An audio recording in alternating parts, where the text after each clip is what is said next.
நடந்தது. அந்த மீட்டிங்கில் எல்லாம் ஒரு ஒரு எல்லாம் ஒரு 2, 3 கவுன்சில் தவிர எல்லோரும் வந்திருந்தோம்.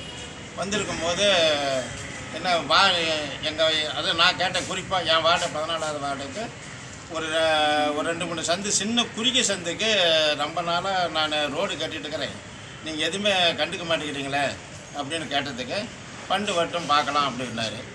என் வார்டில் இது வரையிலும் எவ்வளோ பணம் நீ செலவு பண்ணிருப்பீங்க சொல்லுங்கள் அப்படின்னா அதுக்கு பதில் சொல்லலை.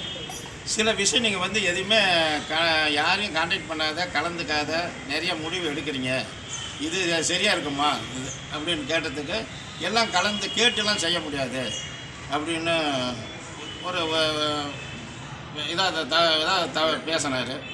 படி இதே மாதிரி அவங்கவுங்க கட்சி சார்பாகவும் இதே கோரிக்கையை வச்சாங்க. நாங்கள் என்ன பண்ணோம், சரி இப்போ வர்றதுலையாவது பண்டிகையாவது ஒரு வார்டுக்கு ஒரு 10 லட்ச ரூபாயாவது ஒதுக்குனா தான் சரியாக இருக்கும், எந்த ரோடு வசதி லைட்டு எது இல்லை அதை வச்சு அவங்க நாங்கள் செஞ்சுக்கிறோன்னு சொன்னதுக்கு அதுக்கு ஒன்றும் அவர் பதில் சொல்லலை. பணம் வரட்டும் பேசிக்கலாம் அப்படின்னாரு. அதில் தனப்பானுங்கிற கவுன்சிலர் இப்போ நிதி வருமே, இப்போ நம்ம ஏழை விடுறோம்ல 2024-25 சந்தை கேட்டு தினசரி மாட்டு விடுறோம், அதில் கூட செய்யலாமே, ஒரு 5 லட்ச ரூபாயை கொடுங்க அப்படின்னு கேட்டதுக்கு அதுக்கு அவர் ஒன்றும் சரியான பதில் சொல்லலை. சரி நீங்கள் எதுவுமே பண்டே கொடுக்க மாட்டேங்கிறீங்க, பதில் சரியாக செய்ய மாட்டேங்கிறீங்கன்னு சொல்லி நாங்கள் ஒரு 21 பேர் நல்லா ஞாபகம் இருக்குதுங்க வெளியே நடப்பு செஞ்சோம், தலைவர் துணைத் தலைவர் தவிர.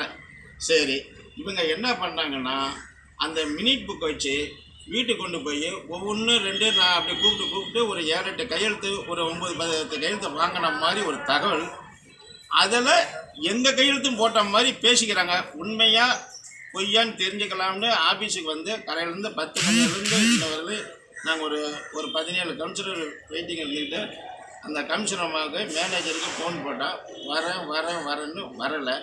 புக்கு வெளியில் தான் இருக்குது மினிட் புக்கு. இதெல்லாம் இது சரியா? எல்லாமே தவறுதாகவும் போர்ச்சடியுமாக பண்ணிகிட்டு இருக்கிறாங்க.